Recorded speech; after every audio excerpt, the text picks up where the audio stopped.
I want to welcome you, everyone, to the 2009 edition of the Provost Forum, this year focused, as you know, on immigration in a divided world.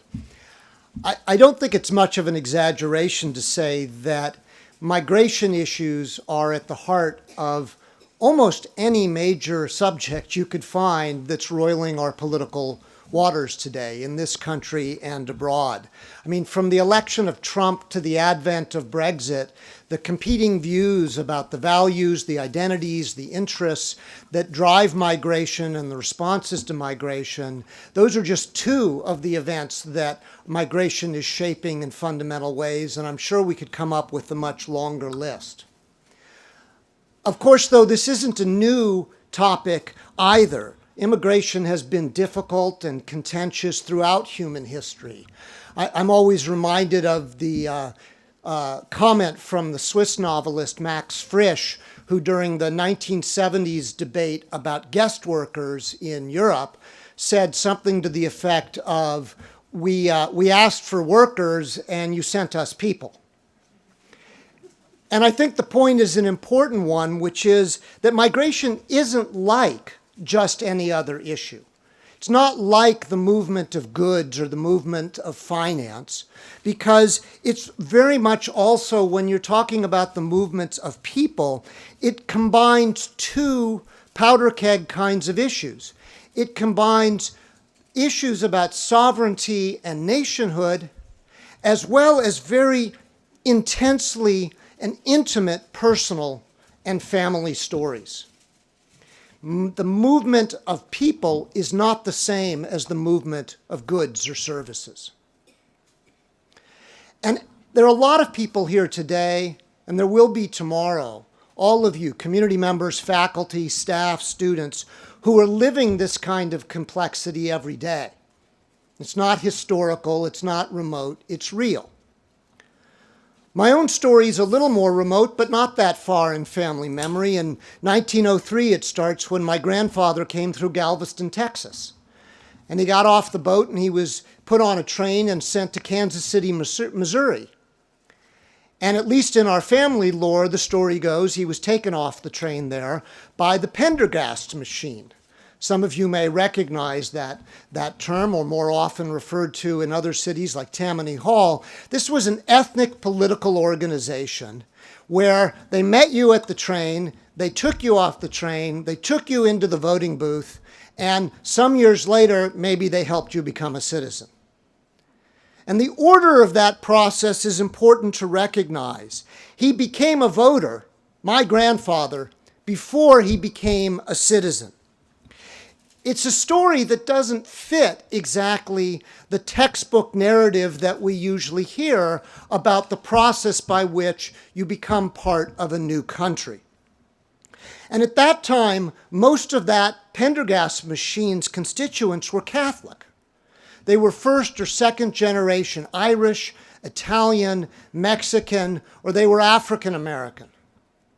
My grandfather was a Jew, an itinerant peddler, who became a citizen and became, in his view, an American through this very organic, non-textbook, and not to put too fine a point on it, corrupt process. It was an entirely corrupt process. You vote for us and we'll make sure that your city streets are cleaned. That's a story without right angles. It's a story about the sharp elbows of interest group politics and identities. It's a story about the messy and often topsy-turvy ways that communities come into being. And what we wanted to do in this year's Provost Forum was to construct a day and a half that could reflect that messiness, that could listen to the stories that we tell ourselves as individuals, as communities, and as nations, and to take seriously as well the need to address and to assess the passionate concerns about a whole panoply of issues, from individual rights and freedom of movement on the one hand to sovereignty and nationhood on the other hand.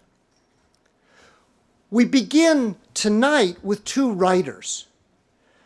Two writers who have told their own stories in two recent books, Dear America, Notes of an Undocumented Citizen, and My Father Left Me Ireland, An American Son's Search for Home.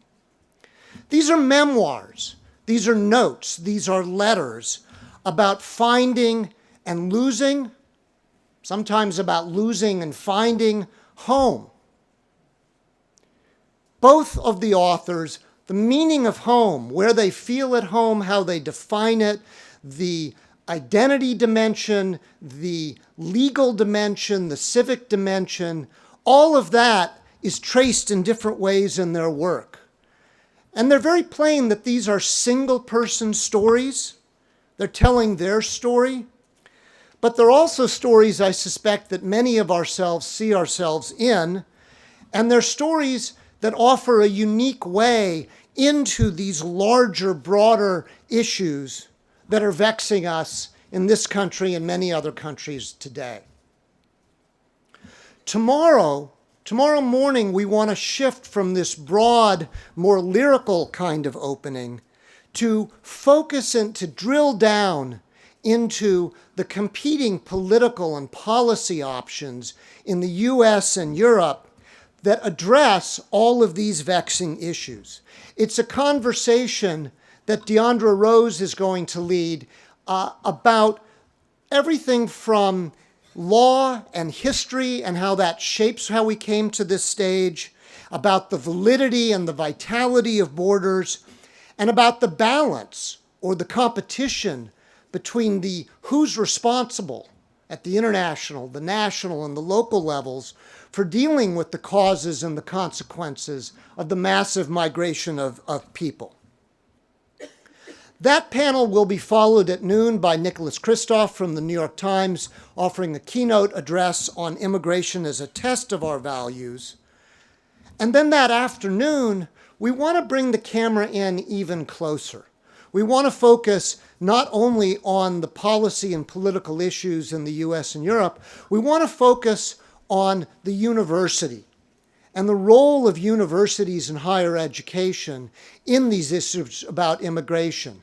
Kerry Abrams, the Dean of the Law School, will moderate a panel that's going to look about a range of issues from the role of immigration in the growth of higher education, how the globalization of universities in the last 10 and 20 years have changed universities' relationship to the world, and the host of issues that we have to contend with now as faculty, as students, as staff, from access to higher education for DACA students to charges that American universities have become increasingly simply a privileged global elite.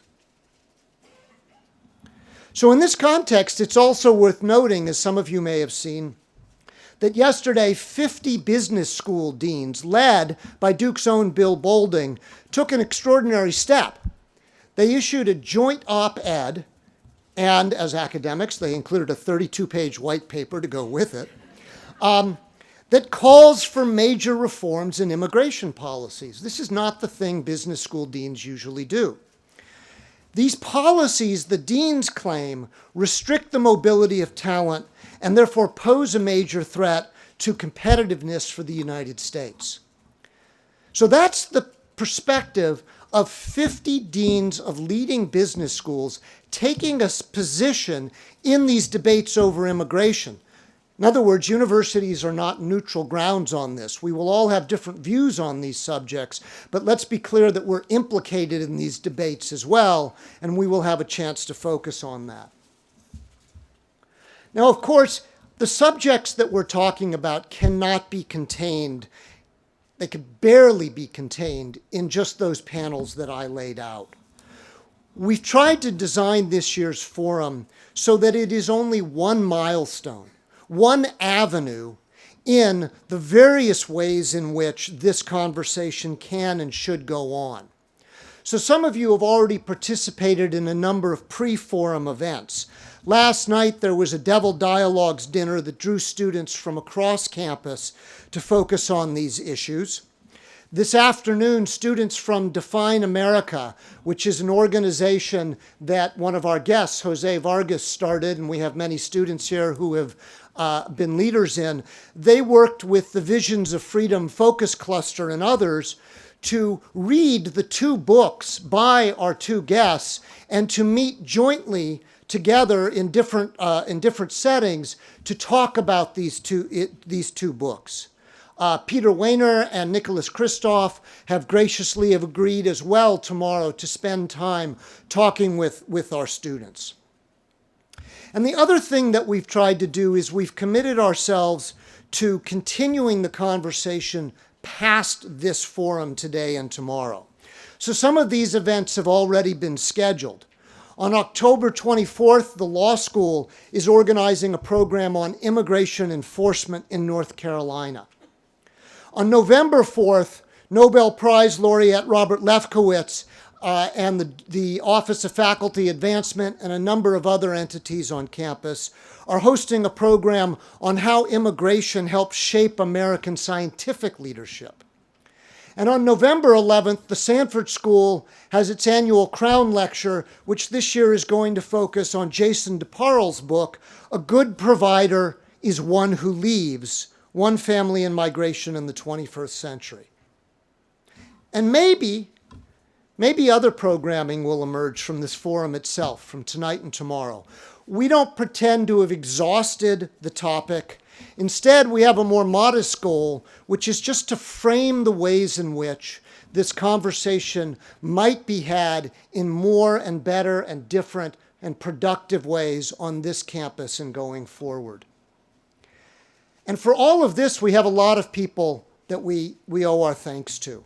We've had a committee of faculty, students, and staff that have been working on this program for more than a year. And if you're here tonight, I'd just like to ask you to stand. My co-organizer, Abbas Ben Mamoun, faculty, Abdullah Antepli, Liliana Paredes, Gunther Peck, Joseph Blocher, Peter Fever, Aisha Jain, Sheun Bello Olamushu, Liliana Paredes, and Suzanne Shanahan.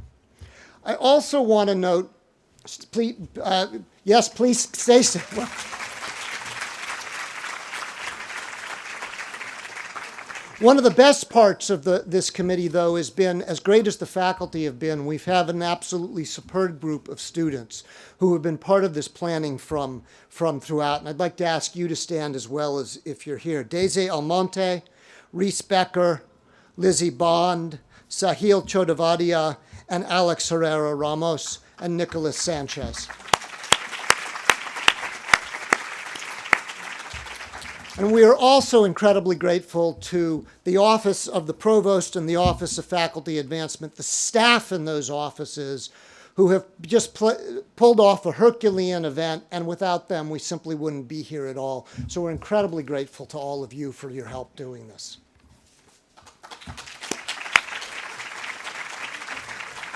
Suzanne Shanahan will moderate our session for tonight, which is titled Immigration Between Nationalism and Humanitarianism. She is the Nannerl O. Keohane Director of the Kenan Institute for Ethics and an Associate Research Professor in the Sociology Department. As some of you may know, but not all of you may know, she is also an immigrant herself, having arrived here in her teens, if I remember correctly, and quite remarkably has led combined projects that involve research, teaching, and civic engagement related to migration and refugees on 5 different continents. So she's led them in Bhutan, in Ireland, in Egypt, in Rwanda, and right here in Durham, North Carolina. Please welcome Suzanne Shanahan. I just want to share my own welcome to this session, Immigration Between Nationalism and Humanitarianism. It's wonderful to see so many people out here this evening. I also want to welcome, thank, and introduce our 2 conversation partners for this evening. First, we have Michael Brendan Dougherty, who is the author of My Father Left Me Ireland, An American Son's Search for Home. He's a senior writer at National Review. He is a visiting scholar at the American Enterprise Institute's Social, Cultural, and Constitutional Studies Division, where he is researching the Republican tradition of American political thought. Previously, Dougherty served as a senior writer at The Week, politics editor at Business Insider, and senior writer at the American Conservative. His work has been featured in numerous publications, including ESPN Magazine, the New York Times Magazine, the American Spectator, and Politico. So very accomplished writer. Please join me in welcoming Michael Brendan Dougherty.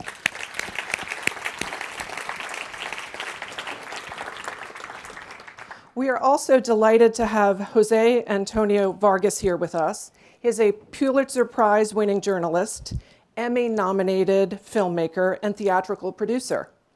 A leading voice for human rights of immigrants, he founded the nonprofit media and culture organization Define America, named one of the world's most innovative companies by Fast Company. His best-selling memoir, Dear America, Notes of an Undocumented Citizen, was published by HarperCollins in 2018. Most recently, he co-produced Heidi Schreck's acclaimed play, What the Constitution Means to Me, which opened on Broadway in spring 2019. In 2011, several years previously, the New York Times Magazine published a groundbreaking essay he wrote in which he revealed and chronicled his life in America as an undocumented immigrant. A year later, he appeared on the cover of Time magazine worldwide and with fellow undocumented immigrants as part of a follow-up cover story he wrote.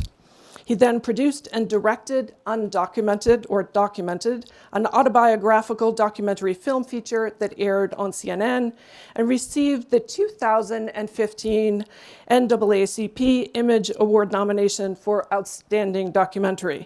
Please join me in welcoming Jose Antonio Vargas as well.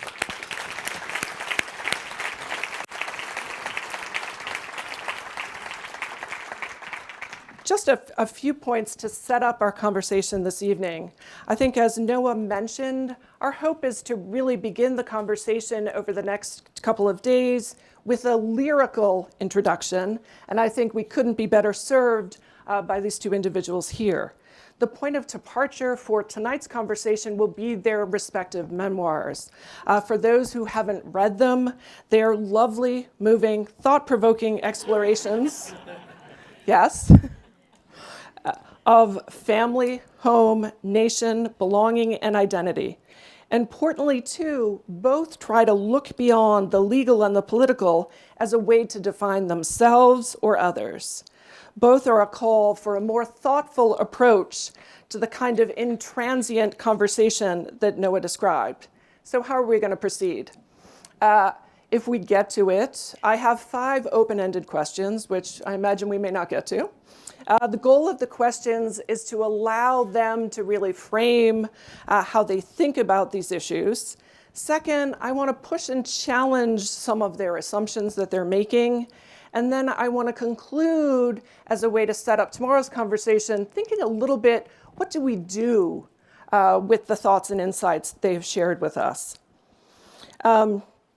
So again, both books are somewhat, I would describe them as a post-migration narrative. And here I think of Noah. As I read these again last night, I thought to myself, Noah, what were you thinking? A session on immigration, on migration. We're in a moment of incredible political strife and talking about humanitarianism and nationalism. And these two authors share a whole lot in common. Right? Both their reflective approach and how they approach the issue through the lens of their own belonging and what family and identity mean to them, what home is to them. So both authors provide us deeply personal accounts to reflect on what is a very stalled conversation in the United States.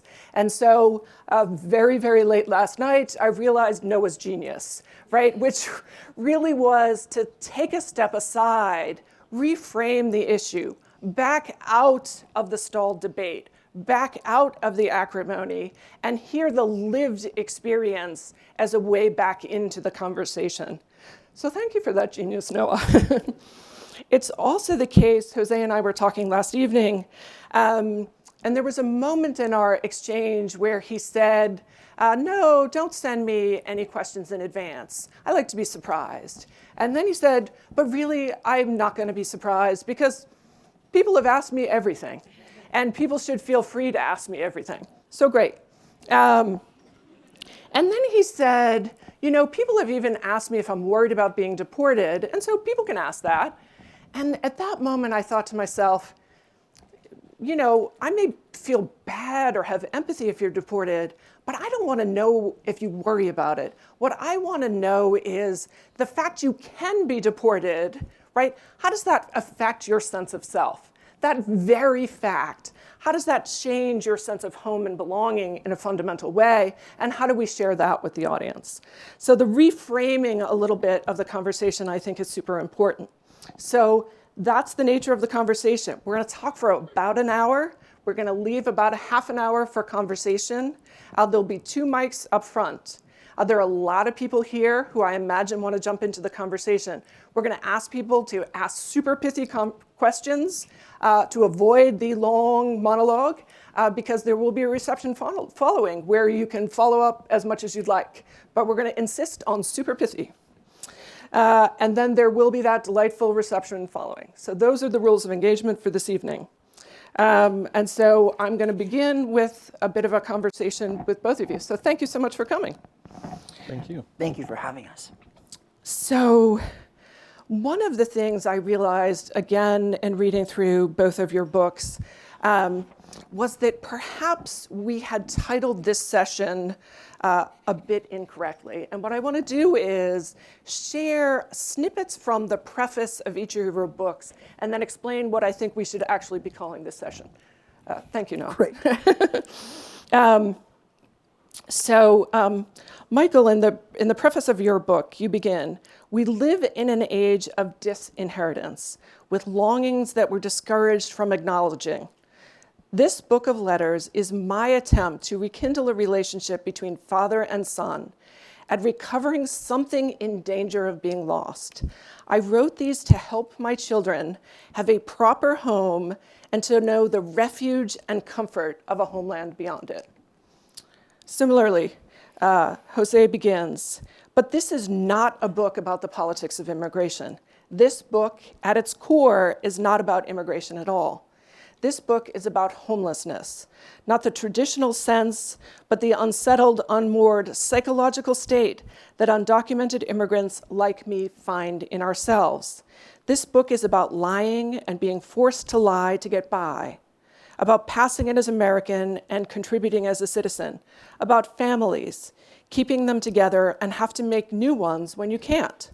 This book is about constantly hiding from the government and in the process of hiding from ourselves. This book is about what it means not to have a home.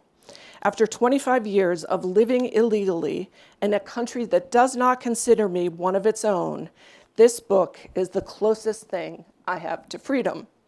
So taking these together, what I'd like to offer as a reframing of the conversation is identity and belonging between sentiment, experience, and the law, right? As a way to bring this together. Because while we think of humanists and nationalists as living on different poles, as we think about Republicans and Democrats coming to this issue very differently, as we think about the debate of open borders versus closed borders, what is remarkable in this conversation is how much is genuinely shared by the lived experience of trying to find home. And I think that's what's most powerful in each of the narratives. And I know many of the students have read it, and I hope you see that as well. So I want to open up with a super broad question that will enable you, for people who haven't had a chance to read the books, to reflect a little bit on each of your memoirs and connect them to the conversation today. So could you each please start in a couple of minutes, and maybe we'll start with you, Michael, by reflecting on the nature of home and nation. Both of you talk about this relationship physically, emotionally, historically, and politically. But can you do that in the first person context? Because I think your language and logic is what makes your narratives so incredibly powerful. No, that's big. So in the book, I describe, my book doesn't actually involve a process of immigration, right? I'm born to an Irish American mother, and my father is an Irishman who never joins my mother in America. He stays in Ireland and forms a family there. What I recount at the beginning of the book is in my early childhood in the 1980s. My mother filled my nursery, in a sense, with this diaspora Irish nationalism. And at the time, historically, many Irish Americans were extremely engaged politically with the issues of Northern Ireland, with supporting Sinn Féin, or even directly supporting the Provisional IRA in a campaign of violence to irredentist violence to reclaim 6 counties of Ireland and unite the island politically. This diaspora nationalism of my childhood was experienced in language revivalist weekends in rural New York State, where Irish people, immigrants and Irish Americans, were trying to teach themselves this dying language that was associated with this political movement. And then I note how I grew up, that the ceasefire comes in 1994 when I'm just 12 years old, and Ireland itself experiences amazing prosperity. America's experiencing prosperity. We enter into a political age of globalization and the end of history. And by 2016, when Ireland is celebrating these great national centennials of national liberation, nationalism in Ireland is a dirty word. It is seen as a font of extremism and violence, whereas I had remembered it from my childhood as this source of meaning, belonging, and an ethic for sacrificing for one another. I had remembered it as gentle ballads and songs that are soapy and typical and stereotypical of Irish Americans, but are a huge source of comfort and consolation nonetheless. And so, I wanted to write this book that, in an age when nationalism is seen as just pure atavism, I wanted to write a book that talked about nationalism not only as a source of belonging, but also a particular nationalism, Irish nationalism, with which many Americans have almost an instinctive affinity. I mean, we're descended from English colonists, but if you use the words "the old country" in America, people know you're talking about Ireland, not England. It's just one of these curios.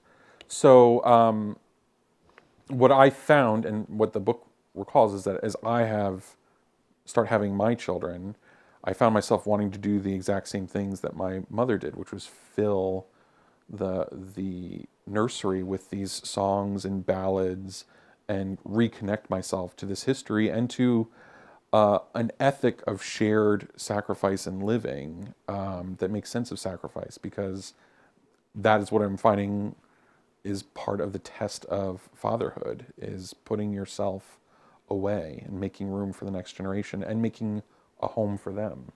So that's why I connected nationalism with home, and although it is obviously connected to violence, it's also this idea of tenderness and giving up, not just self-assertion.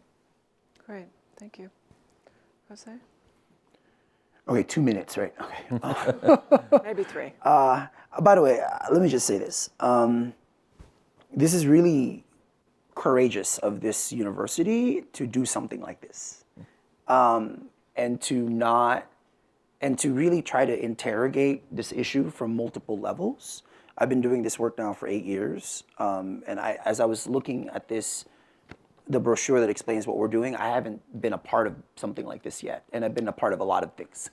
So I just wanted to say that. So it's great, and it's great that you're doing it in North Carolina, or you have to do it.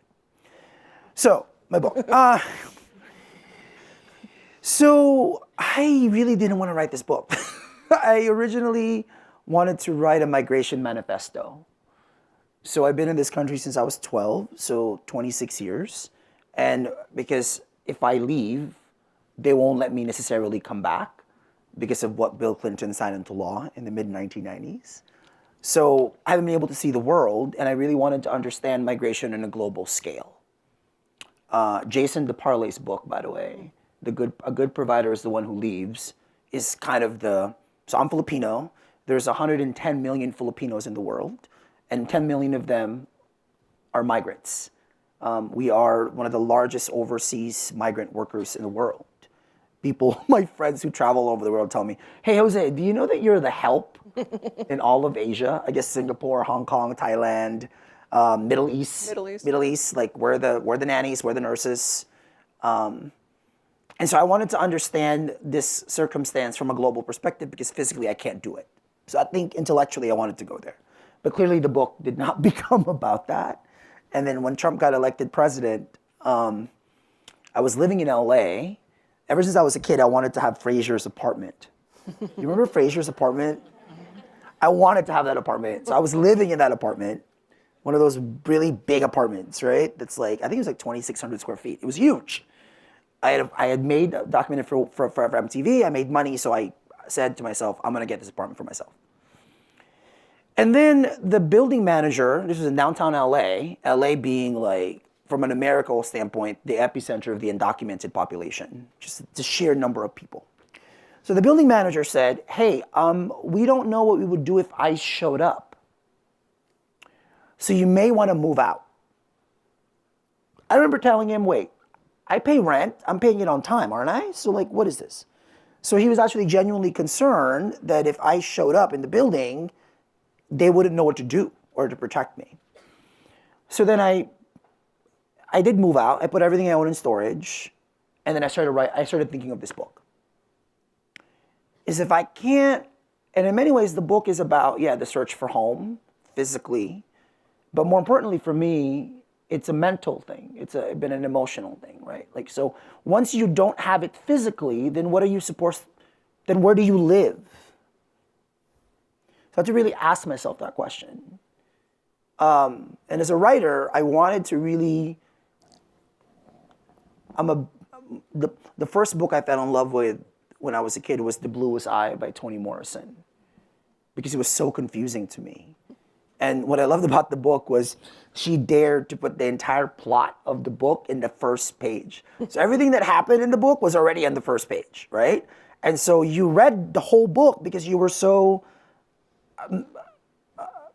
drawn by the structure and by the writing. And so I structured the book in the way I've lived my life, which is you lie, you pass, you hide. And in some ways that's been my home. And so I wanted to really get at the psychological part of all of this that has actually nothing to do with government or papers or laws. And then when I finished it, I thought I was prepared to, I wrote the book thinking I was gonna leave, like self-deport, Mitt Romney style. I was thinking that was what I was gonna do. And then when I finished it, it was interesting. I gave myself permission to leave, and then after I finished it, I realized that I can't, right? And so then that's the part too of processing, like, then what's home for me? Home is actually the people who make me feel home, right? That's the big part that I did not quite realize, that in many ways, my freedom in this country has not depended from the government. It's been dependent on the people who free me to be in this country. So that's kind of where I ended up coming to.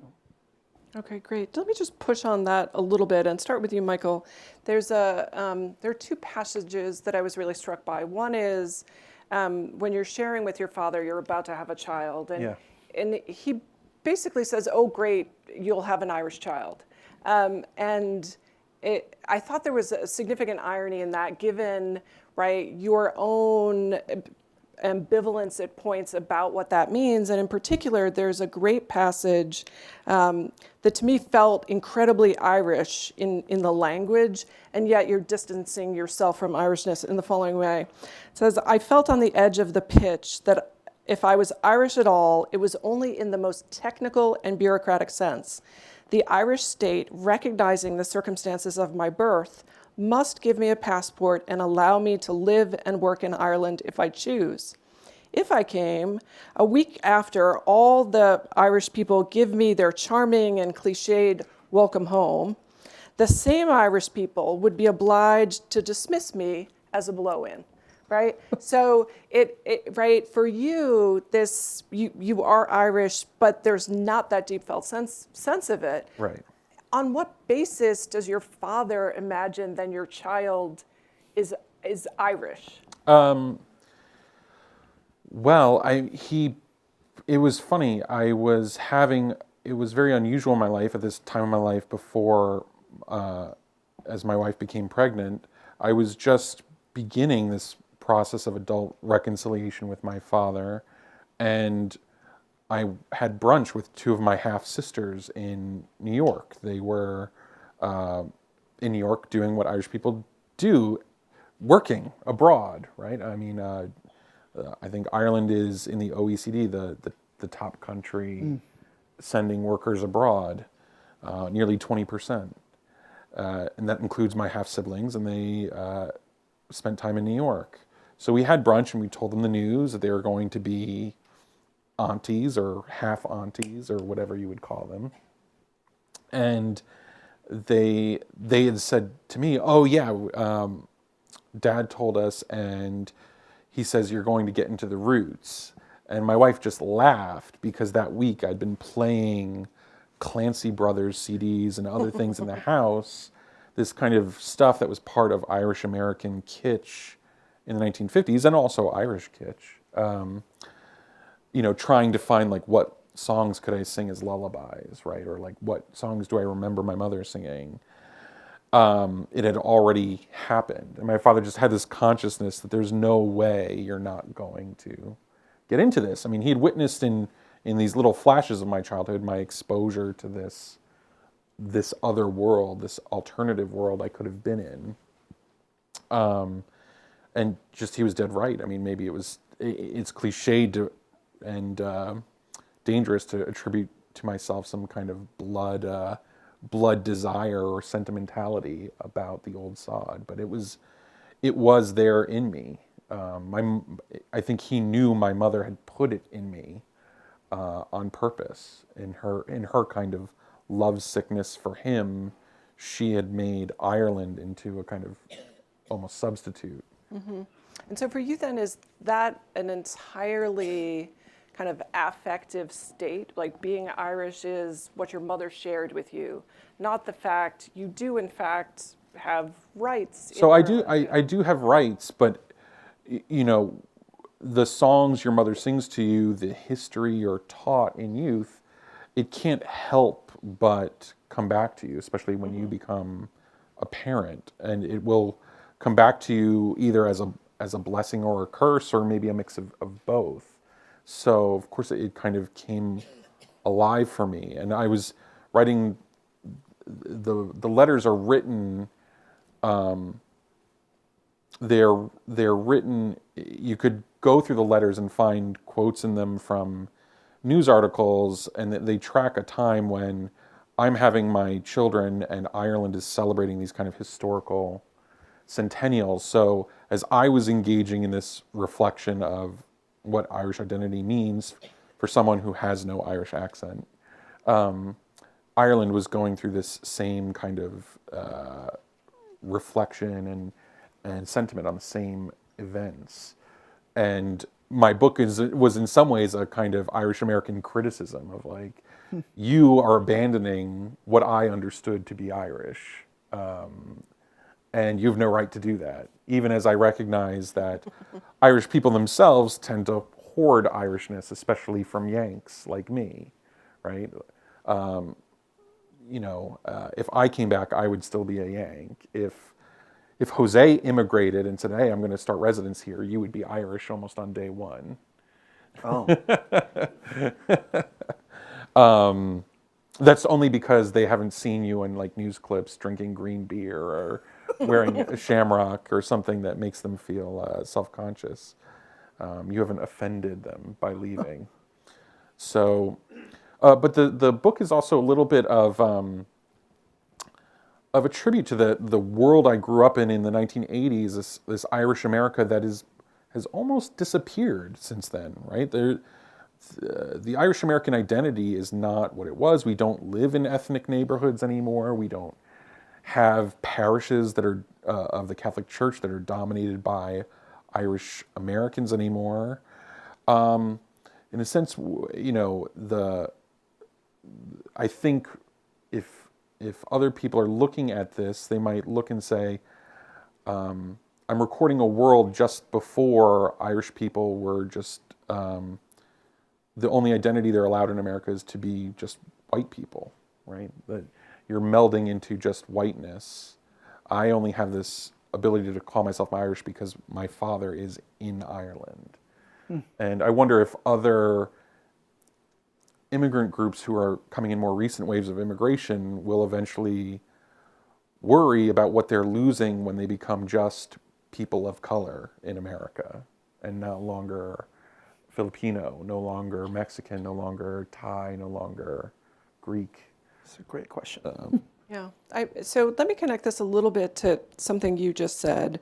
So one of the things I find really interesting throughout your book is you're really insistent that this is not about immigration.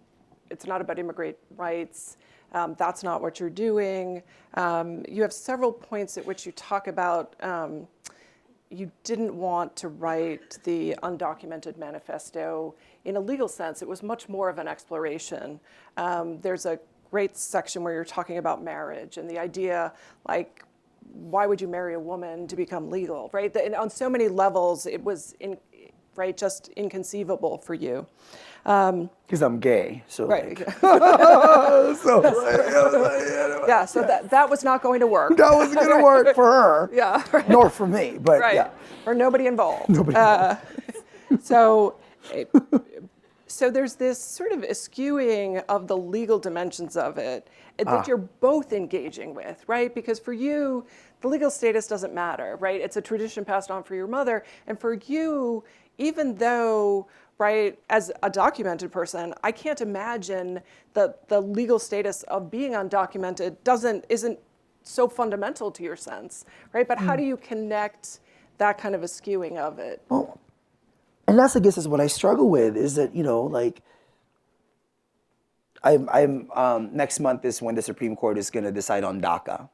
So, and I mentor a lot of DACA recipients, and so it's kind of high in my mind, the 900,000 that we know of, and what happens when the government says, oops, sorry, nope, you no longer have legal status, then what are you? So I was very intentional in making sure that we have agency in this entire structure. And that's why I'm insisting, and I've been trying to insist on, not being seen as a walking, unsolvable issue. Right? That I have no control. I'm not a politician. I'm not really, I could be a pundit, but I'm not. I'm not interested in that either. Like, how do we live our lives knowing that it weighs more than pieces of papers and that it's more important than any law? How do we do that? And I guess that's what I'm grappling with when I say this. Clearly, immigration is, like, I was doing this interview with an LGBT publication, and they said, oh, I didn't even know you were gay. Because I guess I don't talk about it enough. And then he made this comment about how, like, other people would be more open about this. And I'm like, well, I'm pretty gay to me. But being gay was not, it was something I came out the first time when I was 18 because it was too much being in the closet about both things. And thankfully I grew up in the Bay Area in San Francisco, so I came out as gay pretty early on because I wasn't gonna marry my way into this. And and then coming out as undocumented took 12 years longer. But then even that whole structure, right? Like, people like us don't come out. We're not coming out to ourselves. We're just letting you in.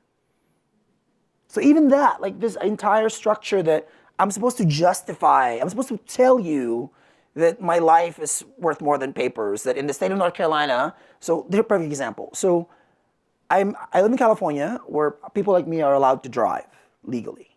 But my driver's license in the state of California is not valid in the state of North Carolina because you don't allow people like me to drive. There's about 400,000 of us here in North Carolina who are undocumented. I don't know, is there a subway system here I don't know about? No. So I don't know how undocumented people in this state get around. I was thinking of getting here and renting a car because I love driving. Is there anything more American than driving? I love driving. But of course, my lawyers are like, no, I bet you Duke University is not going to want you arrested while driving. So I did it, right? And so, but I have to know how ludicrous this entire thing is. It's actually pretty comical, right? I have to put it in that perspective or else it's just way too tragic. It's just way too like, what are we doing? So I'm really interested in the psychology of this because I think that's where our humanity is. And that's where we can find ways to claim ourselves regardless of what a government says.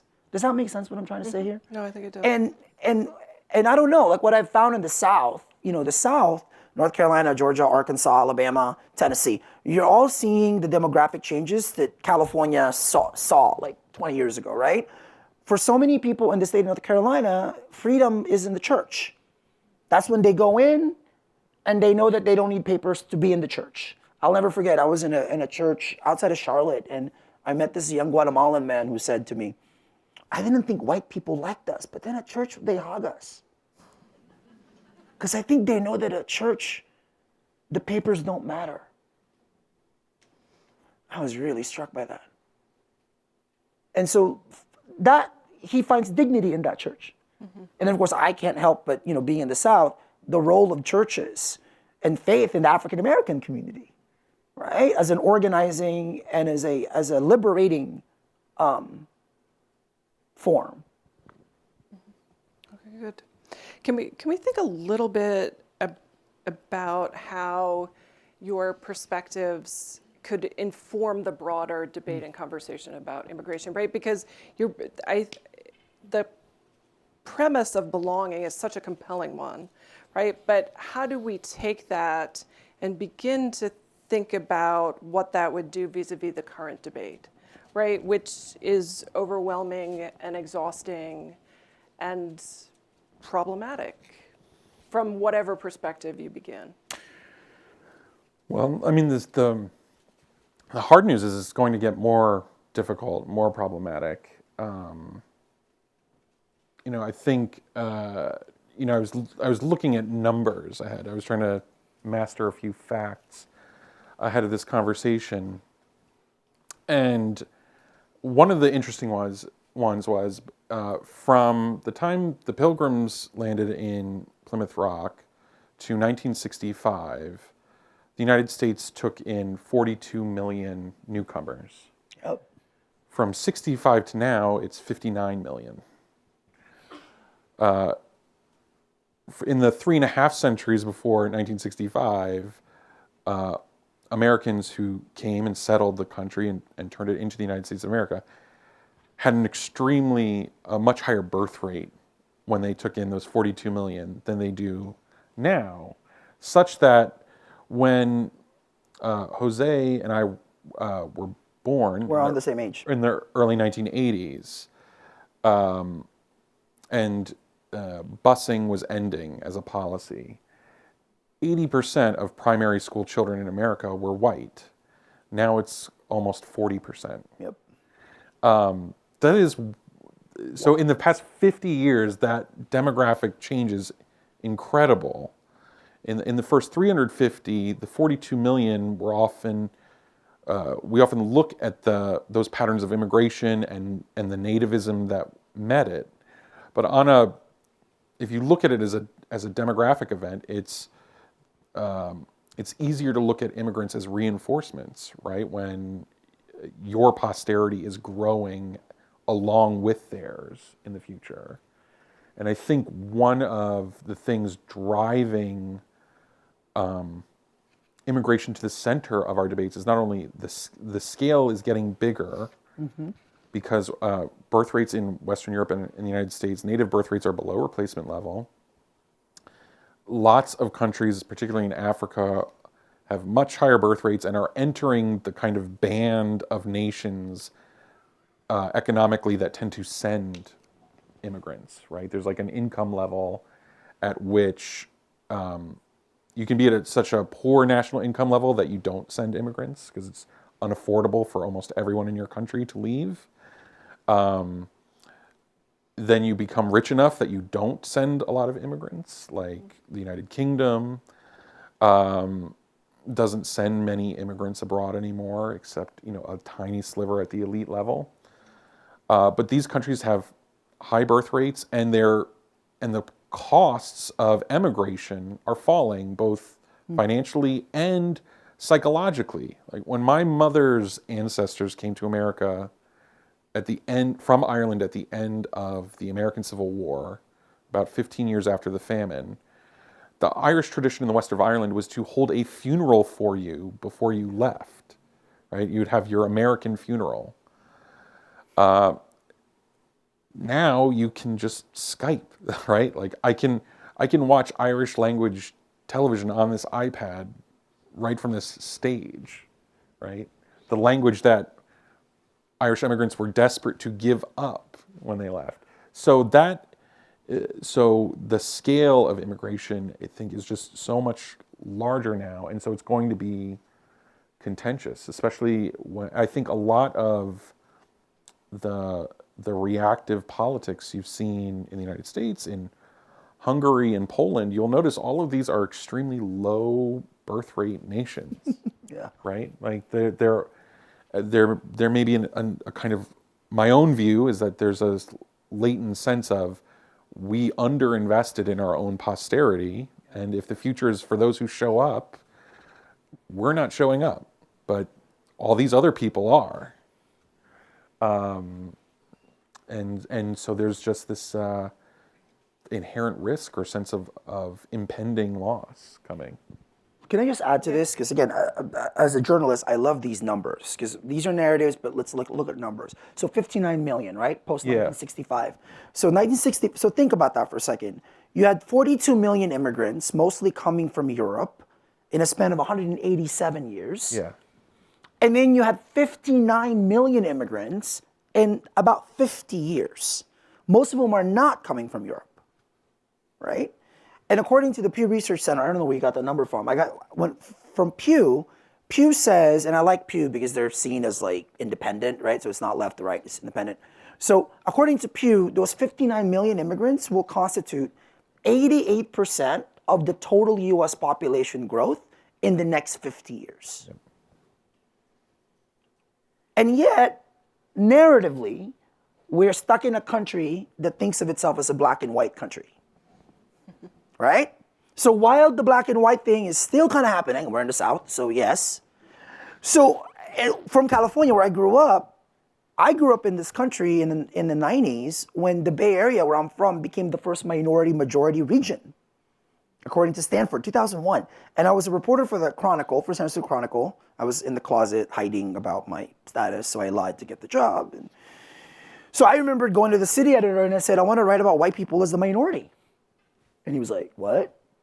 Because by the way, in the newsroom where I was working, white people were definitely the majority, right? It was like 5 people of color. But I wanted to really flip it and say, like, wait, so if you're the minority now, well, what does that mean? So I ended up writing these series of stories about white students as minorities in public schools, which I'll never forget. I love those stories because I was really trying to get at this idea of who gets to define what a minority and what a majority is. And I think I love, though, like what you were saying a few minutes ago, this sense of belonging to me is, it was interesting watching the non-ending debate last night. It was fascinating hearing Mayor Pete. He was the only person who brought that up, who said that We're living in a country where people don't feel like this, this sense of belonging. I would totally agree with that. I've done 1,700 events in 49 states, probably 40% with conservative audiences. And that number one thread that I find is this feeling that they don't belong in America anymore, or the America that they know of doesn't exist anymore. But you were about to say something. Well, so what's interesting, so to like jump off of that, if I may, right? I said before, in a way, that the Irish American identity that I grew up in, the community that existed, is disappearing, right? And it melding into White. I'm just a white person. And that future immigrants are going to be melding into just person of color, generic. Those are actually, in a sense, terms that are, the reason we're melding into those terms is legal, really, right? Is that the civil rights revolution of the 60s, right, was addressing that black and white country and said, okay, we have to pass these reforms to redress the wrongs done to the enslaved and the descendants of the enslaved, right? But the civil rights protections, right, which are legal, apply to anyone who comes, right? So, I was thinking of a story I read about this young, energetic, I think, Muslim Bangladeshi American activist, Ziad Ahmed, who got into Stanford with an admissions essay that just was the hashtag Black Lives Matter 300 times. Now, Ziad Ahmed is legally a person of color, and he has certain, if you talk a certain way around him at work and you're just a white guy like me, maybe you feel like you might be in legal jeopardy. Maybe if you're applying to a school he's applying to, you feel like he has an advantage. But he doesn't just have the person of color advantage. He's the son of not just an immigrant to America, he's the son of a hedge fund owner and has 300 million, that has, well over 300 million in assets in family net wealth. And yet he is subject to civil rights protections that were designed to redress historic wrongs done to enslaved Americans. And so I think that is one of the things driving backlash politics and white minoritarian fears, right, is that there's a kind of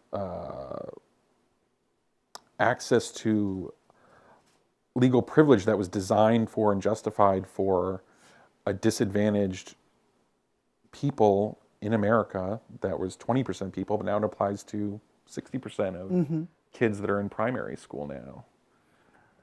Okay, wait, I have to process all this. Wait a Right. second. But what I want to get to, though, is this idea that, and I'm really grappling with this, and I haven't said it publicly, so I'll say it now, and then I might get canceled or whatever. But I am not sure anymore about this term people of color. I'm really grappling with what it actually says and what it doesn't say, right? So I guess white is not a color in that construction. Because I guess literally white is the absence of color. But then what does that mean? So then, there was this great op-ed in the New York Times this past weekend that Brent Staples wrote about how the Italian became white. There's an entire book called How the Irish Became White. Yeah. I made a film for MTV called White People a few years ago. So I read How the Irish Became White. I read all the kind of the Tim Weiss white privilege books and just found so much of the academic language around this was so divorced from the conversations I was having with people, right? There's the kind of scholarly academic conversation, then there's a real conversation that's happening in people's lives. And so I was trying to kind of connect the dots between that space then what's that gray area? And then MTV did a study with us, with Define American, that with all the young white people that we interviewed, half of them felt that discrimination against white people is as big a problem as discrimination against non-white people, which I thought was so interesting. And then when you looked at the numbers, 3/4 of white people live in predominantly white towns. I did not know this. I did not know that. 3/4 of Americans live in predominantly white towns, and 90% of white people that were surveyed in this thing said that they only had predominantly white friends. So I'm like, oh, so that's when the role of media is even more important than ever, right? Like, for so many people, the first time they encounter an immigrant or an undocumented illegal alien is when they watch Fox News or listen to conservative talk radio or whatever. So what's creating all that narrative? And to the point you're making, I think, and as someone who's Asian, and Asians in affirmative action, I haven't finished that great New York Times Magazine article on Asian people in affirmative action, because I think what you're getting at, though, is, and I'm going to agree with this, is I think some of these systems need real serious updating, right? Like, even the way we look at race, and too often we divorce it from class, to me, doesn't address kind of the reality that we're dealing with.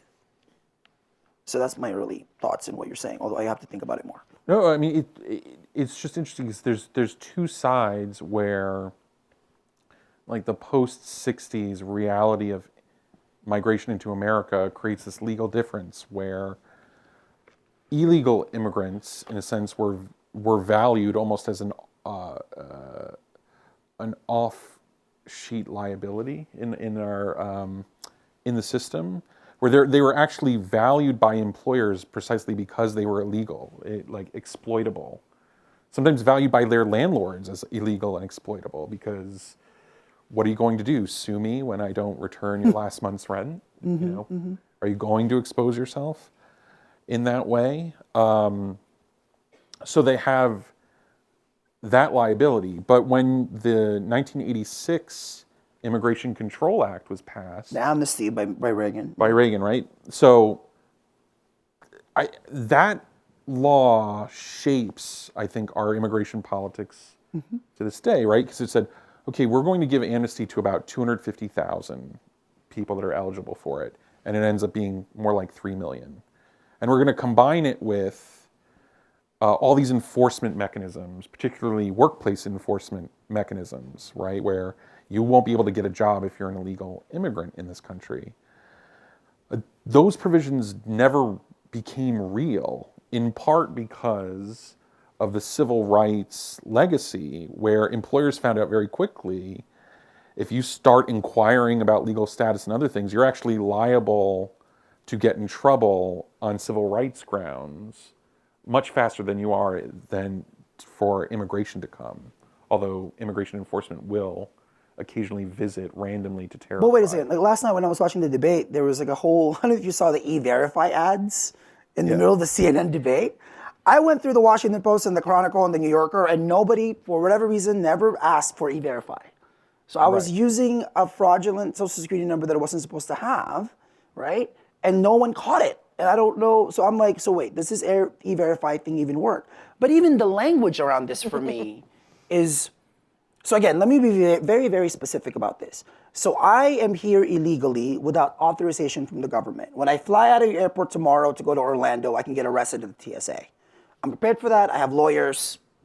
I just know. To the point where the details, like, I can't check in bags, because if I check in bags, if they detain me, then my bags are lost. So when I got detained last time, I was like, just make sure carry-on. Fit everything in a carry-on bag, right? That. But I, as a person, am not illegal because people can't be illegal, right? So, and as a writer, like, that's part of also, like, claiming that, and again, like, whatever language people use, you know, I'm sorry to say this, but even to this point, the New York Times and the Washington Post, where I used to work for 5 years, they're actually the worst offenders of this. Because, for example, when you're calling people illegal immigrants and you're referring to DACA recipients who do have legal status, right? Or at least until next month when the Supreme Court decides. So that's actually factually incorrect, right? Because they do have provisionary status. So this is where I think we need to update what the language is that we're actually talking about. What you are totally right about, though, is I remember talking to Alan Simpson, one of the senators who was co-sponsored this. And he said that the mistake that they made was that they actually did not go after employers. Right? The reality is there wasn't really a system that held employers accountable right, for hiring undocumented people or quote unquote illegal labor, right? And I know this now, like here in North Carolina, 30% of your construction industry is dependent on immigrant labor, 20% I think on agriculture. So if you were to get rid of all those people, then what happens? And by the way, most of those people that you're talking to have children here, who are born here, who are therefore U.S. citizens, who people would call anchor babies, or whatever. So I think figuring out this is why I think it's interesting that, as you said, you started this whole summit with narratives, because in many ways, the complexity and the nuance, that we're trying to get at here is not where the policies are, right? It's not nearly at all. Like the question about belonging. So after Trump got elected president, I did a census of my family. So this is Filipino American History Month, just so you know. I'm Filipino every day, but sure, I'll take the month. There's 4 million of us here, 2 million in California, 35 of whom are my relatives. 35. Out of the 35, I'm the only one who's here illegally. Everybody else has papers, right? Either born here, naturalized, or green card holders. Out of those 35 people, how many people voted out of those 30? Out of 35, 18 were eligible to vote. How many people do you think voted? Guess. Out of 18. Oh, I have no idea. 5.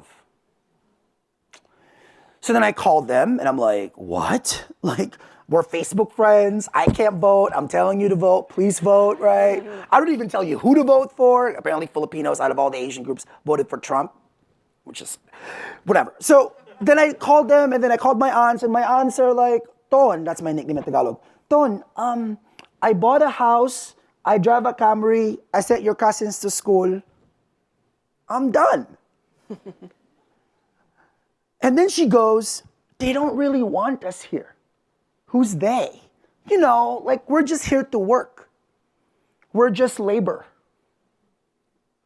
So this inherent, and she's a naturalized U.S. citizen who was an engineer in Silicon Valley in the 70s. She owns property in Santa Clara, one of the most richest places to own property right now in the country. And she doesn't vote. Why? Because it's not, for us, citizenship is consumerism. You buy stuff, right? So to me, this belonging thing, once you're here, what are you accountable to? What is your relationship to the government? That's a big question that to me hasn't really even been, we haven't even really scratched the surface when it comes to that, because we're so busy looking at this issue from the partisan lens, I think, that we're not even really getting at these harder questions of belonging and what people have to, what are you a part of exactly? Wow.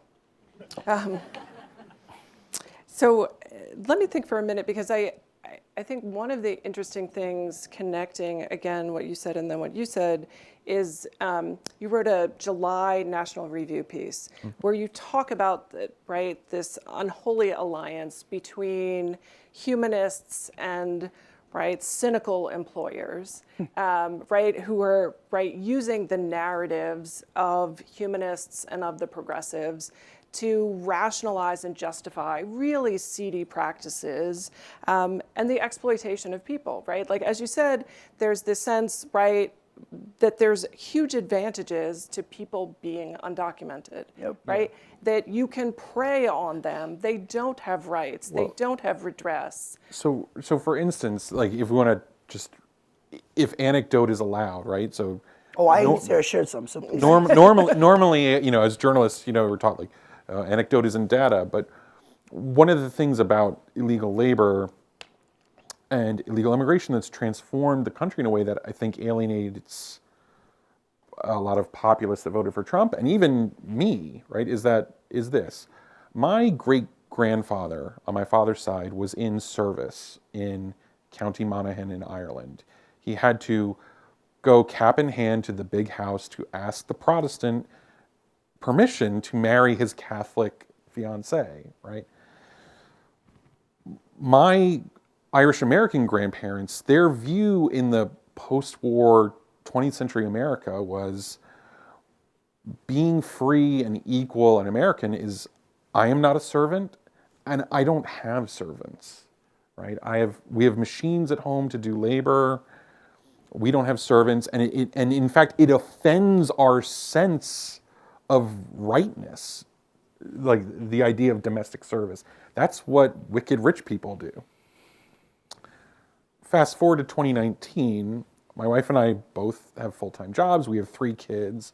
We're feeling overwhelmed with the housework, and finally, a sister-in-law says, like, we have a cleaner, and I just feel I have my grandmother's sense that, like, this is wrong. It is like it's a violation in some way to have to pay someone to pick up after us.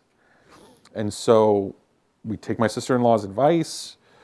We invite a cleaner in. She is from Venezuela, and we're asking her, okay, what would it cost, our 1,100 square foot apartment, to just give it the big clean? We want to sell this house soon. And so the first big initial clean, and I come home from work, and my wife says, so she came today and give it. How much do you think it costs? And I said, $1,600. And my wife goes, $140. And I felt disgusted, right? Like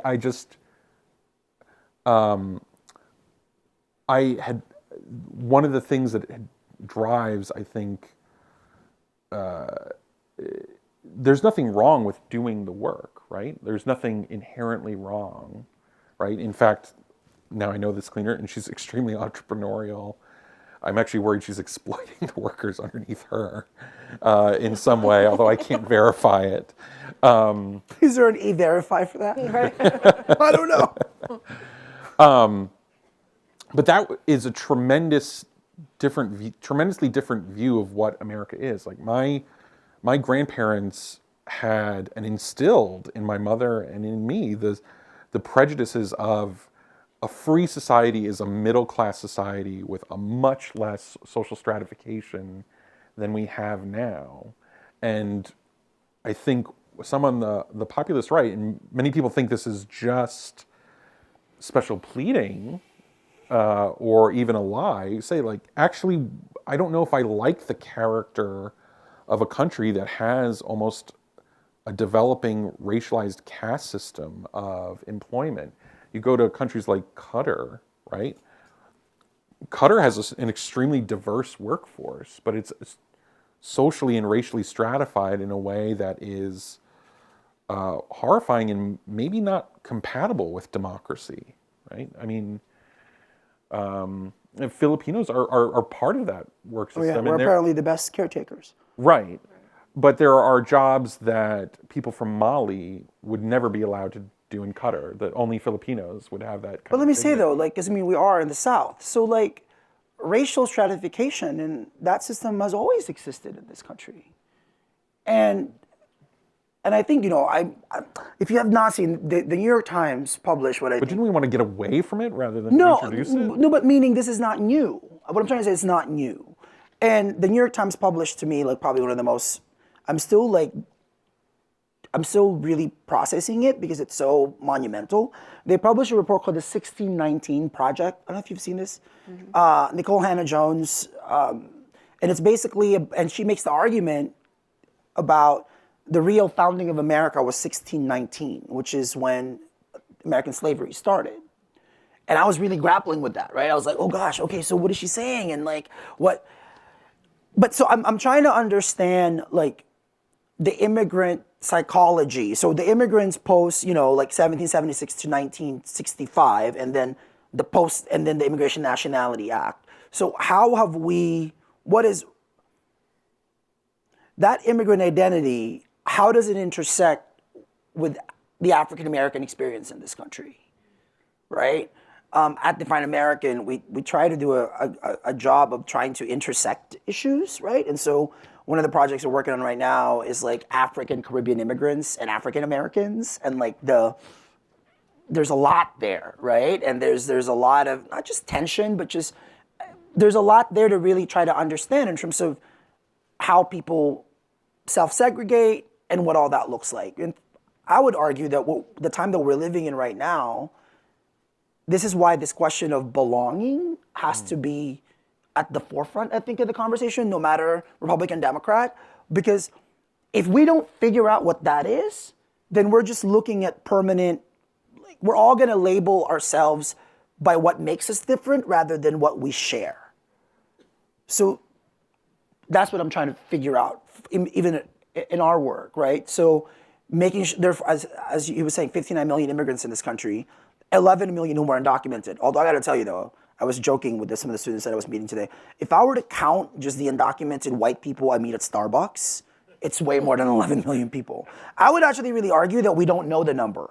I think that 11 million number is based off the Pew Hispanic Center, and I don't think we've really counted undocumented white, undocumented black, undocumented Asian immigrants. There was just a report that came out two weeks ago that said that there's about 700,000 undocumented people from India. Right? Like 40% of the undocumented population overstayed their visa and they didn't cross a border. So we're not really fully understanding even the numbers and where the people are at. So good. Just looking at the time, I think I got through 1.5 of my questions, but I realize there are probably lots of folks here who would like to jump in. And so there are, in fact, mics at the back, and we'll take them in turn as people want to jump into the conversation. And don't all run at once.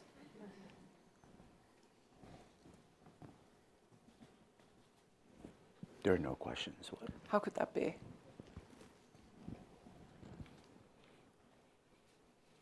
Really? Oh, somebody's coming. Okay, good. You just need a first mover. Then we'll get a chain migration That's to the microphones. great. Wonderful. Please. Bill Eckert, community member, just moved to Chapel Hill from Colorado. Oh, yay. I think one thing that you all have in common, that most undocumented people have in common, is that they want to be in this country. Is that fair? I can't speak for all the more than 11 million undocumented people, but yes, I would, yeah. They want Let's to be here. generalize and say yes. A thing that frustrates me a little, understanding that media, these are businesses for the most part. Yes, they are. In the business to make money. Yeah. And the way you make money is whatever the issue is, you throw it out there in the most hair and fire manner so that people will read your ads. Mm-hmm. And that adds to division in this country. But my thought is, could we agree that since probably most undocumented and documented people want to be in this country, that it's important for people to try to understand what this country is? In other words, I've heard a lot of people, and there may be people in this room, there's no such thing as American culture. And my thought is, are you kidding? Why do you think these people wanted to come here? There is an American culture. There is something here that people want, and you are examples of it. Why don't we spend more time in our educational system from top to bottom in reminding ourselves what is America that all these people want to come to? Because there's an answer. Your thoughts? Do you want to go first? Well, listen, I'm the one from National Review and the American Enterprise Institute, so I would be remiss, right, if I didn't note that conservatives tend to desire and emphasize assimilation, but assimilation is also criticized, right, as a kind of internal, almost an internal colonialism, right, of to the nation itself, right, where we're putting Americans in the position of, okay, we have to teach you how to be an American, when in fact the process of immigration usually is a two-way form of assimilation, right? I mean, you would adopt, right? So for instance, I like to use the example of the know-nothing nativists, right? Because I'm Irish. Now,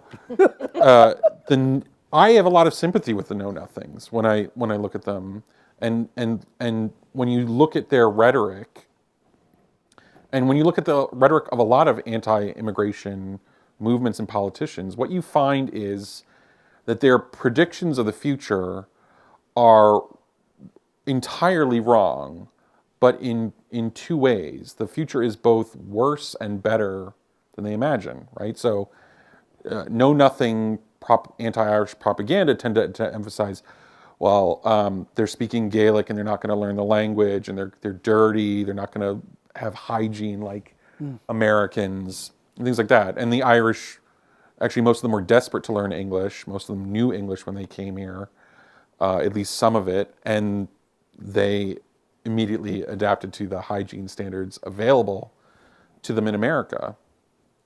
But when they say, when they worry about the status of the Protestant religion in America, right? I mean, Boston was almost a city of Protestant thought on par with London and Geneva.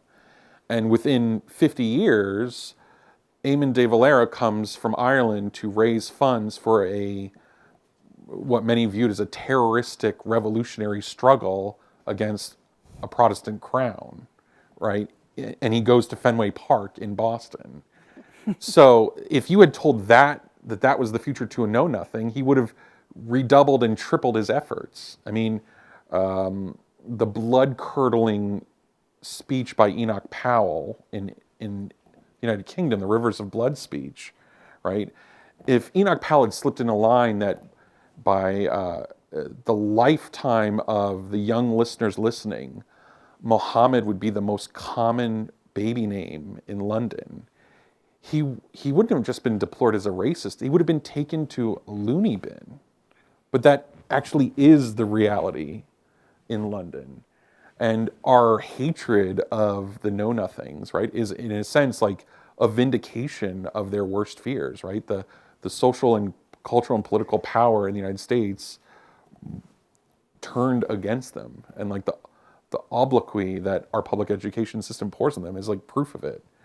And right, they couldn't assimilate the Irish to all be Protestants. Only a few, right? A few would join the Episcopalian Church for social reasons. Can I answer some of that question? Please do. So I would argue, and again, based on all of my travels across this country, that most Americans actually struggle to define what American culture is and what that is to them. I would also argue that that's actually why we are where we are historically, right? And a couple of things I want to share. So I was doing a Tea Party event in Wilmington, North Carolina, a few years ago, 2013, I think, 2014, one of those. I started talking about Filipinos because, I'm proud of being Filipino. And I said that there's 4 million of us, all that. And then he goes, why are there so many of you here? And he didn't say that in a nice way. And all I could think was, clearly he hasn't had Filipino food because it's really good. That's the first thought. The second thought, I said, out loud to this gentleman, and I said, sir, we are here because you were there. Right? So, and then he goes, what? Sir, the Spanish-American War. When you decided that America had to be an empire against the wishes of people like Mark Twain, and you decided that you needed a window to the Orient. So then you took the Philippines from the Spanish. President McKinley preyed on it and said that, you can't give the Philippines to the French, the horrors, and that it was an economic advantage to have the Philippines because we could get us closer to to China. And then there was a poem that I first encountered when I loved James Baldwin. So, I've read everything but James Baldwin. And I remember the book, The Fire Next Time, the epigraph is from The White Man's Burden. I didn't know what the hell that was. So I looked it up, and I didn't realize that The White Man's Burden by Rudyard Kipling, the subtitle of the poem was The United States and the Philippine Islands. And Kipling wrote the poem to try to convince the American government, including Teddy Roosevelt, the governor of New York, and President McKinley, to take over the Philippines. And in the poem, it refers to people like us specifically, a sullen people, half devil and half child, And I started thinking, wait, sullen. Have you met Filipinos? Like, we're hella like, you know, like this, like sullen. Like, and so I started thinking, like, part of what we're not understanding, in my opinion, sir, is we're not really even asking the root causes of why people are even coming. Right? So during the Reagan era, and I'm still studying this because I'm really a big believer in primary sources of information, especially now. Like, and I'm not one of these people. I would not consider myself a conservative or a progressive. I can't vote, so I'm not a part of a party. My independence is my most valuable commodity. I hold on to it like I hold on to my soul. Like, I don't want to be part of any of that, right? But looking at the history of the 80s and what happened in Central America, El Salvador, Guatemala, and Honduras, and what happened in the civil wars of those countries, looking at what happened with NAFTA. I'm recently doing this thing with NAFTA, trying to understand how it impacted the Mexican economy and forcing Mexican farmers to try to come to the United States. There's a chapter in my book called Mexican Jose and Filipino Jose, which is like a 3-page kind of history primer on my Filipino relatives being able to come to this country on family unification visas is the same law that created this idea that crossing the border for Mexicans to come to the United States was a crime. That intersected. So Asian people coming here disadvantage Latinos. What? I didn't know about that.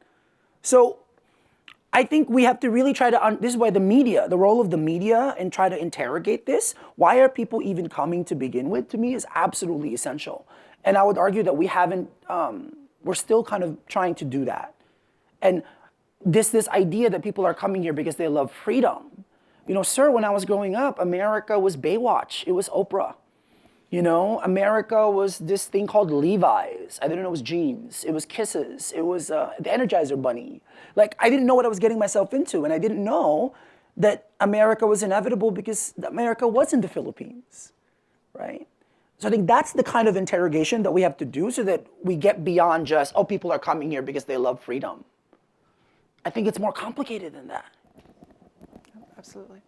Yes, thank you. Thank you both. I have 2 questions for you, Jose, if I may. Okay. So first, you have grown up and worked your butt off to get to where you got to, and continue to do so. And a lot of the immigrants that I know, and myself included, feel that same need to fight, especially if we're the first generation, older kid in the family. However, unfortunately, people like to just point at some of us and say, why can't you be like them? Why can't everyone be that way? And my question is, how can we change that narrative so that the people that haven't been exposed to how hard people have to work to get anywhere can begin to understand our process? And of course, you're not going to speak for the 11 million, people, but just to give them some insight of how difficult it is to not be that person who is on TV or gets his scholarships. That's one question. So can we Yep. actually please keep it just to one? Given Oh already a no! lot. I wish I had I'm known gonna that. be I'm going to be at the reception so we can yeah, talk. so you can finish right. So, okay. That was actually something that I was so cognizant about before coming out as undocumented, because the last thing I wanted to be was like the spokesperson. I can barely understand myself, much less talk for other people. So I tried to just not. Sometimes within the circles, there's this thing called Oppression Olympics, right? That's like, well, you're more oppressed than me. I really try not to participate in that. And I think for me, what's really even more damaging is this idea of the good immigrant, right? And because I look like this, by the way, everybody here, can we just quit on this model minority Asian thing? Just quit it. It doesn't help you. It certainly doesn't help Asian people. So when I came out, I think people were projecting onto me, oh, he's Asian, that's why he's an overachiever. I don't think of myself in that way. So I think the sooner we free ourselves from this idea that there's this model minority good immigrant thing, the better for all of us. And I try really hard not to surrender to what people think I'm supposed to be. Great, thank you. So please. Hi. Well, thank you very much for bringing up the model minority. I'll start off by saying that because I grew up although I look like many other people who grew up in comfortable conditions, I was an Asian American who grew up in Texas, in the inner city of Houston, and I was always being compared to other people. And I actually think that that's it's very important not only to define American, but to define what the gentleman would call American culture. Yeah. I think the question I had wanted to ask was how we can transform the debate on immigration from simply being a debate about immigration policies to a debate about how immigration can be an extension of our values as a country. But I kind of realized that question is somewhat incoherent because, as the gentleman brought up, nobody really can agree on what American culture is or why people are coming here or what people see in this country. Certainly, I don't understand what my parents saw in this country and why they believe things that my Was it Baywatch? But basically, what I want to ask, as a young person, receiving education, as someone interested in journalism and interested in the way journalism reproduces cultural ideas of what America stands for, how can we make this immigration debate recenter on just our values rather than simply treating immigration policies as, tools to get the tough work done, no matter what the human suffering is? I mean, it's going to be tough because people fool themselves about their values, right? So, like, I brought up the example before of, I don't want to pick up on him because he's like a 19-year-old kid, but this hedge funder's son who, when he applies to college, he is adding diversity to that college racially, right, by being Bangladeshi. Well, really just by being non-white, he's counted as adding diversity. When you could also look at it and say, well, he's actually helping to consolidate an elite financial class's control over elite generating institutions. So, and you have to ask yourself, are we flattering ourselves when we say that immigration is a kind of humanitarian effort, right? So having lots of immigration to America, people say, oh, that's just being humanitarian. It's extending your values, right? You're helping the poor, you're helping the downtrodden.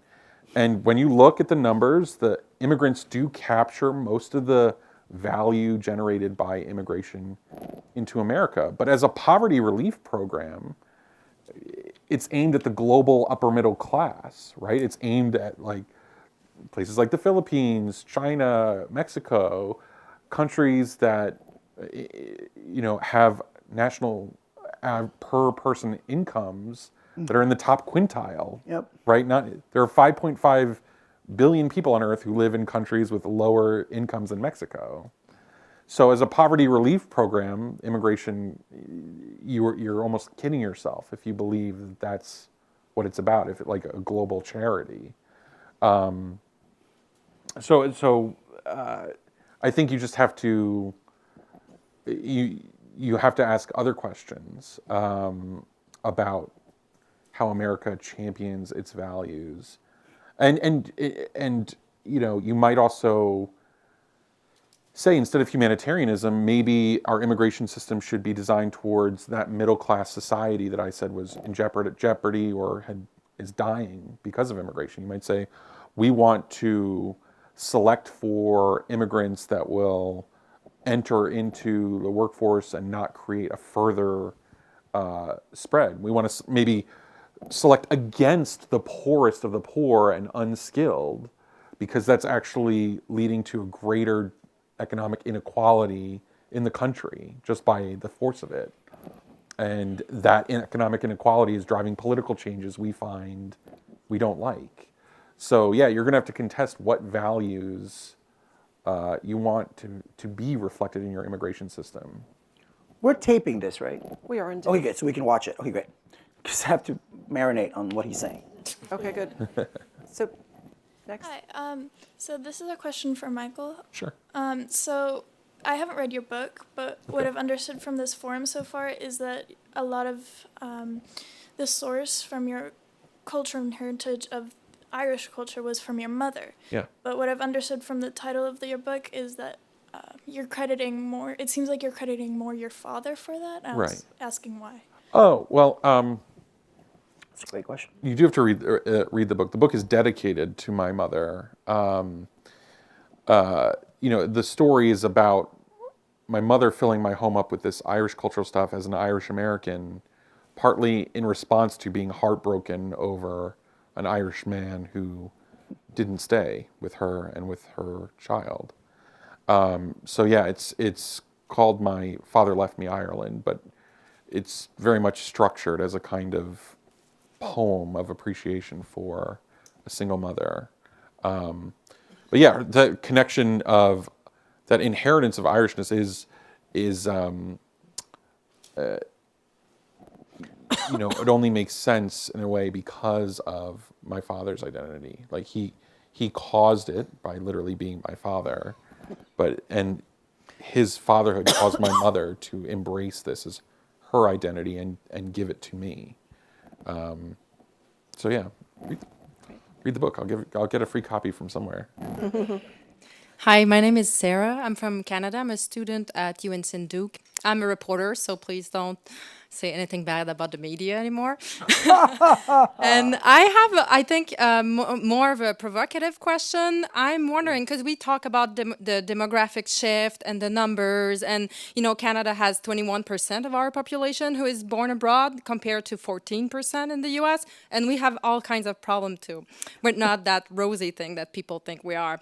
But my question is, we're talking about identity and sense of belonging, and like if the shift happen, we're going to be replaced. But why is it so sad to be replaced? Is it such a horrible thing to become with darker skin and to speak Spanish? I don't get it. Like, what's keeping us from embracing that we're going to change? Oh, I'm sorry. Was that for me? Or? Any of you? Well, because wait a second. Have I somehow implied that was a problem, the replacing thing? Because I don't think I did that. So I'm asking you. Did I? What do you think? You think we should embrace that, and the rhetoric about being replaced should just change? Well, first of all, I don't think we should. I don't think it's a question of embracing it. It's happening, so you can't really stop it, right? California gave you what? Yoga, almond milk, like whatever happens in California happens to the rest of the country. California right now, Latinos and Asians together make up the majority. In San Diego, there's an entire restaurant called Mexipino. It's all about Mexicans and Filipinos marrying. That is America. So less about the color of skin is, you're right, Michael, the values thing is hard to, that's hard to kind of figure out what that is, but I think that's what the question has to be about. So it is a demographic inevitability that this is going to happen. So then how does the country change? And in my book, in some ways, as I said before, Toni Morrison has had an incredible impact in the way I think about the world and my life. And the turning point in the book is what I talked about, the master narrative, right? And like who constructed the master narrative? And what does it, in my opinion now, is we in this country right now, demographically and culturally, are actually rewriting what that master narrative is. So what does assimilation really means? When I made White People for MTV, I remembered I went to Bensonhurst in Brooklyn, what used to be predominantly Italian, that's now predominantly Chinese. And I picked a family, an Italian immigrant family, and the son was like, trying to get people to be a part of the community, like a community block party, and he couldn't get these Chinese immigrants to participate. And so they're talking about how, these Chinese people are coming here and they're not learning English all that fast and they don't really want to be here, that. And so then I talked to the dad, Angelo, and I said, hey, Angelo, how old were you when you got to the country? Oh, I was 5. Okay. So how long did it take you to learn English? Oh, it took a long time. So wait, it took you a long time to learn English, but then you're saying that these Chinese who probably got here, 5 years ago, you're saying that's too short?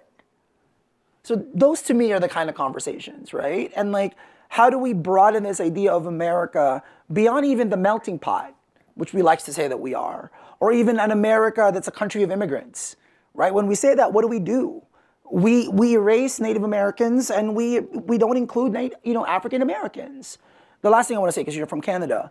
So the question that we haven't talked about here is, what is the right immigration model? I've been studying the Canadian model because if I get deported, I may go to Canada. I love Anne of Green Gables. Like, I grew up with Anne of Green Gables, so I was like, yeah, And Canada. Celine Dion. But I'm not sure though that a country where immigrants are seen as labor, skilled immigrants, right? So do we want to make our country, America, just all about labor? Like meaning, because one of the things that Trump administration is trying to do is say, let's cut family unification visa, which is how I got to this country because of my family members, even though I'm here illegally, and stick to merit base, right? If we were to go down that route, my mom, who's been waiting to come here legally for 16 years, that's how long you have to wait, who I haven't seen since I was 12, so she's not gonna be able to come anymore because she doesn't have merit. The only merit she would have is she gave birth to me. And that's not a qualifying factor. So I don't know if the Canadian system or the Australian system is the right approach either, but I do know that we have to ask ourselves that question. Like, who do we want, right? I was doing Bill O'Reilly's show when he used to have a show. And I remember he said to me, hey, Jose, I'm glad they haven't deported you. I'm like, oh, thanks, Bill. And then he goes, just so you know, you don't deserve to be here. You know, my eyebrows did whatever they did. And then I got off, it was live. I got off the thing. I'm thinking, wait a second. So what did Bill O'Reilly ever do to deserve to be here? So what, you're an American citizen because you're what? You're born here? How many of you are US citizens? Can you raise your hand? What did you do to get it? Oh, the accident of birth. Is that enough? Is that how the country got to be so great? So I think these are the questions for me, right? Yeah. Can I address that? Yep. Briefly, because we get Oh yeah, we have people more queuing questions. up.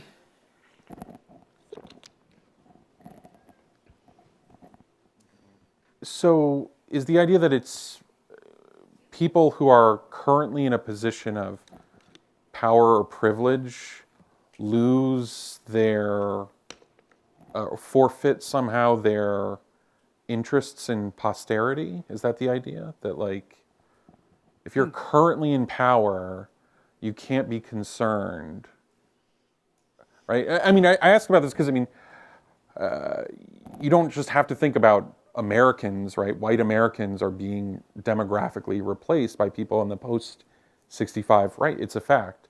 I actually don't think it's irreversible. I actually do think it can stop. Oh really? Yeah. But dude, they're having more babies. And white people are not having as many babies. Not really, No? though. The fertility rates converge pretty quickly. So if our society is a population shredder for white people, it's a population shredder, you're just the next victims of it, right? Population shredder. Okay, wait. I mean, like, if right, like, China has a population kind of shredder demography because of the one-child policy, You see, right? the documentary is amazing. You should see it. Yeah. So, the like, child policy. you know, I think every 2 years from now into the future, China is going to lose the equivalent of Australia's population in their workforce every 2 or 3 years because of the one-child policy, and you'll have. So anyway, the demographic trends are not going to be. They're going to change and reverse because they can't stay this way forever. I just don't think so. I mean, there is cultural loss, right? If the Uyghurs are being replaced by the Chinese, the Irish in Northern Ireland were replaced by Ulster Protestants, right? Those were aggressive things, but not every Ulster Protestant that came to Ireland was like a powerful colonizer. Many of them were working class people of the time who are going to work for more powerful Protestants. Is that something to mourn? Like, is the death of the Irish language something to mourn? Is the death of the White America. well, is the death of hundreds of Native American language something to mourn? You're So answering to my question that it matters to you that America stays white. So I mean, it matters. Can I we mean, continue this right in the. But is that what he's reflection in saying, more though? I don't detailed think that's space what That's so what we can he's get saying. people That's in. what I'm hearing. Oh, I'm sorry. What was that? That's what I'm hearing. That's what you're hearing. So I think this is probably better for an off-the-stage conversation in a bit more it's depth. fine. I would really like to get folks Okay, into the I mean, conversation. And the you have been question standing was here reversed. so incredibly Does it matter to patiently. others And she's that got her thumbs up. She's ready to go. Okay. Michael. become less white? Hi, I'm Mary. I'm a first-year MPP student at Stanford. My question's for Jose. It's actually inspired by two of your quotes that you mentioned earlier. Oh God. One taking is notes? Okay. one is that you said home is where the people are, and the second one is that belonging, the sense of belonging, should be the forefront of the discussion. So the question is, what about the people that you make you feel at home? And also, how do you establish the sense of belonging with the people in your life? Jesus. Okay. Can I only answer one of those, and then we can talk backstage? So this book, which was hell to write. One of the things is colleges have assigned it, right? And so I was at Louisiana State University. Every freshman had to read it, which was amazing for Louisiana, amazing for me. And so then I went. Louisiana State University in Baton Rouge, very conservative school apparently, very Catholic also. I didn't know that. Louisiana, French, I didn't know. And then one of the comments from the kids, because they had to write papers about the book, was, I was so surprised how many kind people there were in the book. That one of the biggest takeaways for him was, I guess we need other people to exist. I'm like, yes. Like literally at every point in my life in this country, if a person who happens to be white did not say, oh no, you don't have to leave, because when I met with a lawyer, the first time I ever met with an immigration lawyer, because I come from a family that doesn't believe in lawyers, right? So, which is amazing because they got me into this mess. So we met with a lawyer after 9/11. The lawyer said the only solution is for you to leave the country, accept what's called a 10-year bar, which is what happened after the Bill Clinton signed it into law, and try to come back. But there's no guarantee. So then after he said this, I went with my superintendent, Rich Fisher, my high school superintendent. So when she said this, in my head, I'm planning going back to the Philippines. I was like, okay, I'm gonna go. We got out of the meeting, we're walking downtown San Francisco, and Rich Fisher says to me, oh, just so you know, you're not going anywhere. You're not going anywhere, you're already here. You just have to put this problem in a little drawer, compartmentalize it, and just keep going. If he had not said that to me, I would have been on a plane back to the Philippines. And that's just one person of like 10, 12 people. So they have, for me, and in Louisiana, one of the kids was like, I'm really grappling with, there's the law, there's the ethics of the law, and there's the morality of the law. Do you think all the people that try to help you out, were they answering to the morality of the law? Yes. In many ways, all these strangers, there's a chapter in the book called Strangers, are answering to a problem that the government hasn't solved and hasn't figured out. So absolutely, I think for me, if it wasn't for those people, I wouldn't be here. That's why I'm here. Thank you.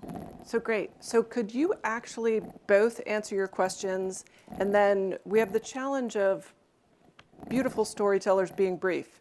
Okay, great. But they're going to do their best. Great. So maybe you ask, and then you ask, and we'll field the questions because Noah's tapping his watch.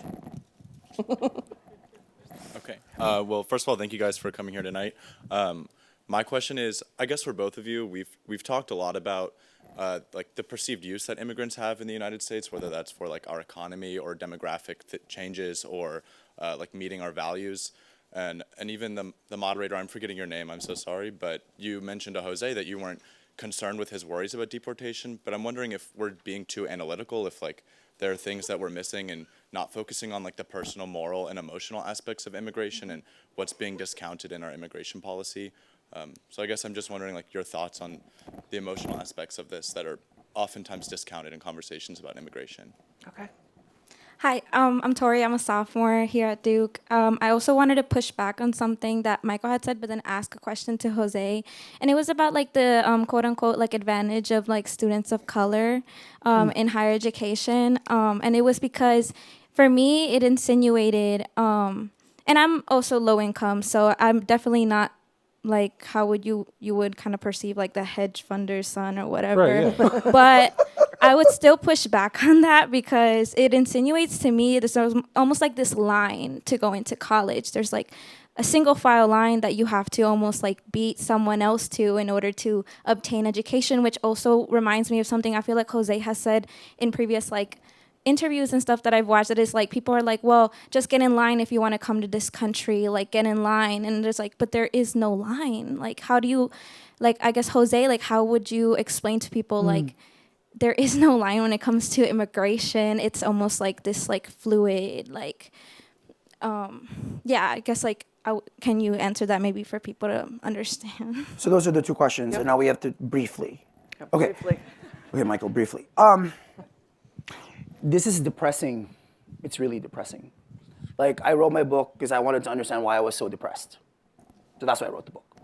And I think mental health issues is something we don't talk about enough. I worry a lot about the DACA recipients in the next month and how they're going to grapple with what this is. So to answer that question directly, that's what I'm dealing with. You want to answer the line thing, and then maybe I can add something to that? Immigration policy is discrimination, right? Like, by definition, to have an immigration policy is to say I'm choosing who and how many come in, right? Like, that's what it means to have an immigration policy, or to have a pattern of enforcement of that policy. So there is a line, right? I mean, Jose, you said your mother would be waiting. So there's that legal line of legal people line. who are trying to come. Yeah. There is a line, and if you have a legal system, right, that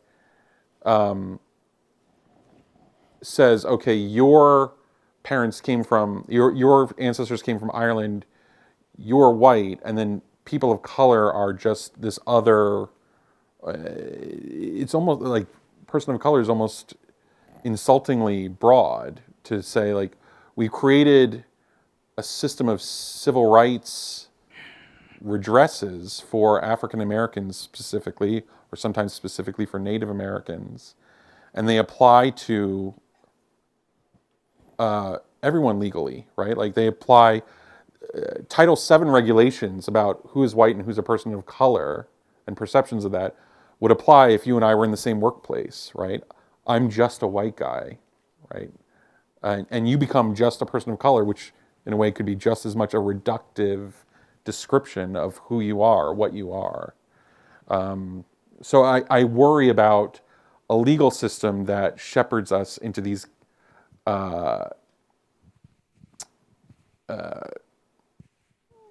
different categories, how that's going to shape our future country. I mean, my biggest concern, my nationalist proposal is to bring about convergence where someone who's obviously culturally and by lived experience an American gets his documents, right, and becomes an American citizen. And then we actually share equal rights, which is also equal rights to appeal to our labor laws in the same way. So yeah, like, that might mean the price of domestic service goes way up. It might mean the price of lettuce goes way up. So I welcome that change. That's the change I want.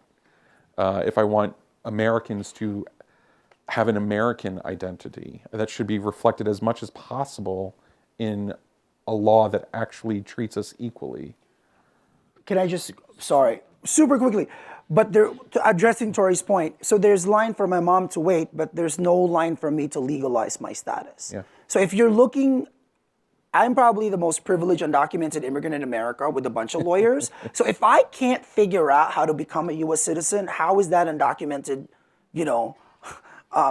factory worker in Mississippi working at a chicken plant, how is she going to figure it out? So that's why we need to figure that out. So great. Is this on?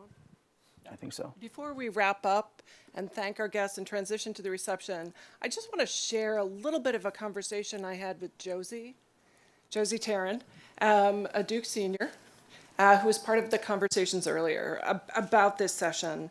And I think this falls under the category of Suzanne is slow but not stupid. One of the realizations I had in this conversation about the intransience of the politics of all of this is we do not, in fact, share an identity, right? So the question of who we choose to come and who gets to stay, we don't have a common set of values that drives that. This is your aunt, this is you, this is others. We don't, in fact, share enough to proceed in a way that would be intelligible. And this is how we end up with this incredibly fractured debate, because we're not having, as you say, that a priori conversation.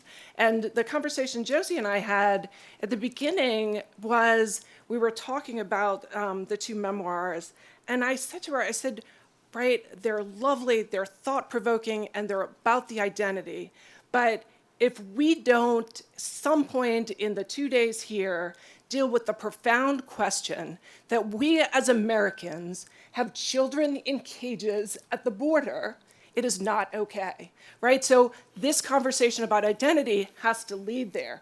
Your intervention has me realizing we have a whole lot of work to do, right, before we get there, because the values and right, the identity are not there. We do not, in fact, share a sense of what we are as Americans, right? As a naturalized American, right, my America is probably not your America. And why I got here, right, wasn't a choice.